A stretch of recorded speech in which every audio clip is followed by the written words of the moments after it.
Bom dia, boa tarde, boa noite para você que nos assiste. Eu não sei se você nos assiste à luz do sol ou à luz da lua, também como a Ana disse. Eu não sei como você veio parar aqui, mas eu tenho certeza que foi guiado pelo Espírito Santo. Se você caiu de paraquedas ou veio rolando pelas escadas, foi o Espírito Santo que trouxe você até aqui. Então já deixa o like, curte, comenta e compartilha, né? Diga aí pra gente de onde você está nos assistindo. E eu vou pedir agora para Ana, a nossa apresentadora, né, ler aqui os versos de Gênesis 12, 5 e 6. Muito bem. Levou sua mulher Sarai, aqui ela ainda se chamava Sarai, depois de passar para Sara, né? Seu sobrinho Ló, todos os bens que haviam acumulado e os seus servos comprados em Harã. Partiram para a terra de Canaã e lá chegaram. Abraão atravessou a terra até o lugar do carvalho de Moré, em Siquém. Naquela época, os cananeus habitavam essa terra. O que fazer quando a promessa de Deus toma rumos aos nossos olhos como se fossem falhar? Né? No caso aqui de Abraão, Deus tinha falado que ia fazer dele uma grande nação, falou que a terra de Canaã ia ser a terra dele, só que ele chegou lá, os cananeus já estavam na terra que Deus prometeu para eles. Então, a promessa meio que estava ameaçada, né? Por isso essa pergunta, o que fazer quando a promessa de Deus toma rumos que aos nossos olhos está como se fosse falhar? Que coisa maluca, né? Você tá na sua terra, tá em paz, tá curtindo a sua vida no bem bom, na sua zona de conforto, né? E aí do nada você é chamado, né? Tem uma reviravolta na sua vida, o plot twist, né? E aí você é chamado para ir para uma terra que Deus vai te dar. E aí você resolve confiar. E aí quando chega na terra que Deus vai te dar, a terra já tem outro dono? Como assim? Deus me deu essa terra, mas tem outro dono, Ana. E aí, qual foi, né, a atitude de Abraão? Porque aos olhos de Abraão, eu imagino que deva ter parecido que Deus não deu aquela terra para ele, que devia ter sido um engano, né? Imagina, como que Deus vai me dar essa terra se a terra já tem moradores, né? E os moradores da terra de Canaã, né, os cananeus, estavam com seus exércitos formados, né? Tinham gigantes naquela terra. Sim, também. Né? Tinham muitos perigosos. povos que eram extremamente violentos. Exato. E Abraão, um homem que tinha sido chamado ali por Deus, né, para ser pai de muitas nações, como que vai ser pai de muitas nações se for guerrear e morrer por um cananeu? Né? Então, aos olhos de Abraão, a promessa parecia que ia falhar, né? Pelo menos aos meus olhos, quando eu olho a história, é o que tudo indica. Mas como agir diante dessas situações?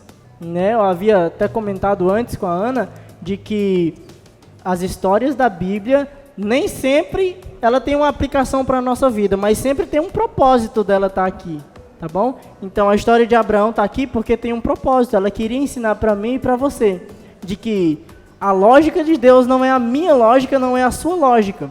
Muitas vezes, de acordo com a lógica humana, você tem que ir pela direita, mas há caminhos que para o homem parecem certos, mas ao cabo são caminhos de morte, né? Muitas vezes nós acreditamos que o certo é ir por aqui e Deus diz, olha, os meus caminhos não são os seus caminhos, meus pensamentos não são os seus pensamentos. Então tome muito cuidado com isso, né? O que fazer quando a lógica de Deus se choca com a sua lógica? No caso de Abraão, ele decidiu fazer o que, Ana? Confiar. A palavra confiança é uma palavra muito forte, né? Porque muitos relacionamentos se seguram nessa palavra. Um relacionamento que não tem confiança não é um relacionamento gostoso de se estar. E quando Abraão ele decidiu confiar, coisas grandiosas aconteceram, né? Nós sabemos que a história de Abraão, né, ela é marcada não só de vitórias também. Teve alguns deslizes ali, onde ele escorregou um pouco, mas voltou para o caminho. Mas ele decidiu confiar no Senhor. E isso é muito importante, Ana. Você quer comentar? Claro. Eu estou aqui falando. A confiança, a gente só confia em quem a gente conhece. Você não confia no desconhecido. Vamos lá. Você não confia num desconhecido. É verdade. Então, para confiar, você precisa ter um relacionamento, você precisa ter uma aproximação.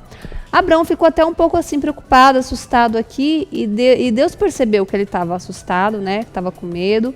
E Deus fala para ele, não tenha medo, eu sou contigo, né? Dá aquela confirmação. Por que Deus fez isso? Porque ainda estava começando ali aquele relacionamento e Abraão, esse relacionamento ainda estava sendo construído, né? Quando ele está sendo construído, Deus é tão misericordioso que ele ainda nos ajuda, né, a permanecer firmes com fé nesse relacionamento, né?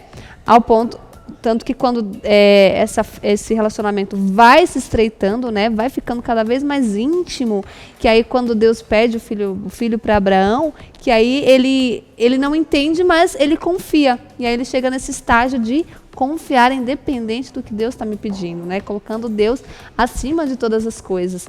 Então, primeiro passo, se as coisas estão difíceis para você, se as coisas saíram do trilho, né? Se você não está vendo luz nesse momento, se você acha que está tudo perdido, que não tem solução, sua cabeça já nem está conseguindo mais raciocinar. Às vezes você está tão preocupado que você não consegue nem pegar na Bíblia mais, não consegue orar. Respira um pouco. Vai lá falar com o Altíssimo. E seja sincero, fala para ele, Senhor, não tô acreditando que vai ter uma solução para isso, mas fala abertamente, abre o coração e ali você vai começar a abrir um caminho para esse relacionamento. O passo inicial precisa ser seu, você precisa ter essa iniciativa. Primeiro você busca e depois ele faz questão de mostrar que está te ouvindo, que está te vendo. É interessante, Ana, que às vezes a gente lê a história de Abraão assim e acha que foi fácil. Foi fácil para Abraão seguir a voz de Deus, ele estava seguindo a voz de Deus, né? Mas não é fácil, né? Você sair da sua zona de conforto para ir abençoar nações, para ir para uma terra que você nem sabia qual era.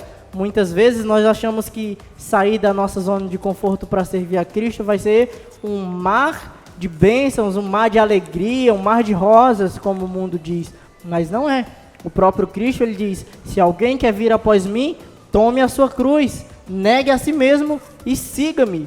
Você no mundo vai ter aflição, mas tem de bom ânimo, porque eu já venci o mundo e através de mim você também vai vencer, né? Isso é um conselho gigantesco, também através da história de Abraão, né?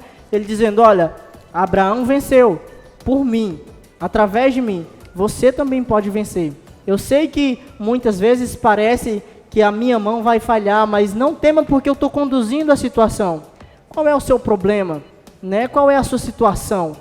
Você já chegou ao extremo da sua situação? Não esqueça que por confiar em Deus, Abraão também foi testado ao extremo, a ponto de Deus testá-lo no altar do monte.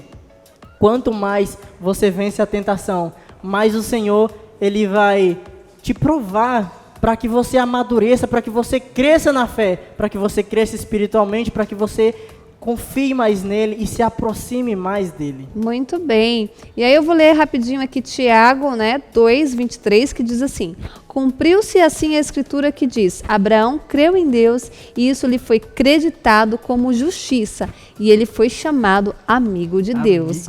Olha só. E aí a pergunta é, o que Abraão fez de tão precioso para ser considerado e chamado amigo de Deus? Olha, Ana, tem um verso, eu não vou me lembrar exatamente onde está, mas está, eu creio, entre João 14 e João 15, né, onde Jesus diz assim, que não chama mais eles de amigo, né, porque o amigo não sabe onde vai o Senhor, e ele diz tudo para os discípulos, e ele fala assim, e eu amo vocês, e não há amor maior do que esse, de dar a vida pelos que você ama, né, e Abraão, ele foi testado ao máximo, e ele foi chamado amigo de Deus, porque ele não amou a própria vida. Imagina, sacrificar o próprio filho em amor a um Deus, né? Principalmente na terra da terra de onde ele veio, né? Que era um lugar onde eles adoravam Deus visíveis, né? Sacrificar um filho para um Deus invisível, isso parece loucura. Mas Abraão, ele tinha um relacionamento tão bom com o amigo dele que era Deus, que ele decidiu confiar no poder desse amigo. E a palavra-chave está aí, relacionamento, né? A gente não chama de amigo aquele que de fato não tem intimidade, nós não temos relacionamento. Quando alguém fala assim, nossa, você é muito amigo da fulana, né? Eu tenho uma prima, Bruna, muito né? Além de prima, ela é muito, muito, muito minha amiga, né? E, tanto que as pessoas achavam que nós éramos irmãs, porque a gente estava sempre juntas, né? Então, o que faz você achar que é amigo é justamente o relacionamento. Sim. Então, que você possa se relacionar mais com Deus. Por isso, nós vamos fazer essa oração, para que você possa se aproximar mais, ter esse relacionamento, para que seja considerado também amigo de Deus. Oremos? Senhor Deus, nesse momento eu quero pedir a presença do Teu Santo Espírito para visitar cada coração que nos assiste, que nos ouve, para que possa buscar essa intimidade, possa aproveitar esse céu que está aberto, esse Deus maravilhoso que Tu és, que excede todas as coisas. O Senhor deu canal para essa intimidade ser aproximada, que através da oração também deixou a Sua carta aberta para cada um que quisesse ser seu amigo, que é essa palavra maravilhosa, a Tua Bíblia. Então, que as pessoas que nos ouvem, elas possam se dedicar a isso, para aproximar e fortalecer esse relacionamento contigo. São bênçãos que eu te peço e te agradeço. Em nome de Jesus. Amém. Amém. Pessoal, fiquem com Deus e fiquem conosco também, porque amanhã tem mais. A gente espera que amanhã.